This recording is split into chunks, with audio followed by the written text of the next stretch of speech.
বিশ্বকাপ বাছাইয়ে এবারও অপ্রতিরোধ্য আর্জেন্টিনা। দক্ষিণ আমেরিকা অঞ্চল থেকে প্রথম দল হিসেবে 2026 বিশ্বকাপের টিকিট পেয়েছে আলবিসেলেস্তে। বাছাই পর্বে বর্তমান বিশ্ব চ্যাম্পিয়নদের শেষ 4 ম্যাচ জুন ও সেপ্টেম্বরে। প্রতিপক্ষ চিলি, কলম্বিয়া, ভেনেজুয়েলা ও ইকুয়েডর।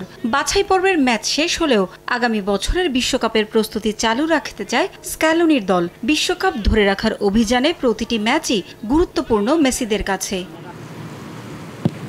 তাই ফিফা উইন্ডোতে প্রীতি ম্যাচগুলোর প্রতিপক্ষ ঠিক করে রাখার কাজ আগেভাগেই সেরে রাখছে আর্জেন্টিনা ফুটবল অ্যাসোসিয়েশন।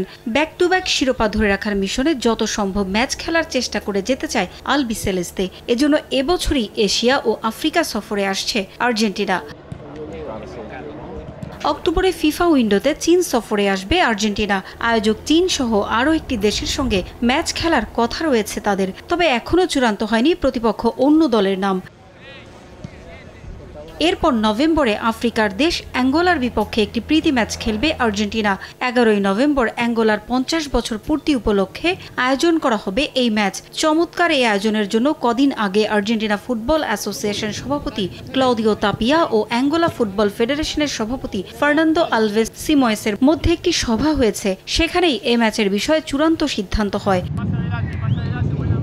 দুই ফেডারেশনের পক্ষ থেকে জানানো হয়েছে তাপিয়া ও সিমোয়েসের মধ্যে আলোচনা ইতিবাচক হয়েছে। আগামী 11 নভেম্বর স্বাধীনতার 50 বছর পূর্তি উৎসব করবে অ্যাঙ্গোলা। সেদিনই নিজেদের মাঠে আর্জেন্টিনার সঙ্গে খেলতে চায় তারা। তাতে সম্মতি জানিয়েছে বিশ্ব চ্যাম্পিয়নরা। আর্জেন্টিনা দলের সঙ্গে মেসিও অ্যাঙ্গোলা সফরে যাবেন। গণমাধ্যমের খবর, সভা চলাকালে মেসি নিজেও নাকি তাপিয়ার সঙ্গে ফোনে কথা বলে 2006 সালে অ্যাঙ্গোলার বিপক্ষে খেলা একটি ম্যাচের স্মৃতিচারণ করেছেন।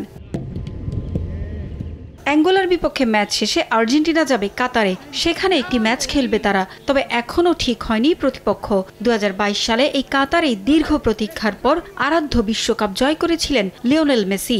আরও একবার তার হাত ধরেই 2026 সালে স্বপ্ন ছুঁতে চায় আর্জেন্টিনা।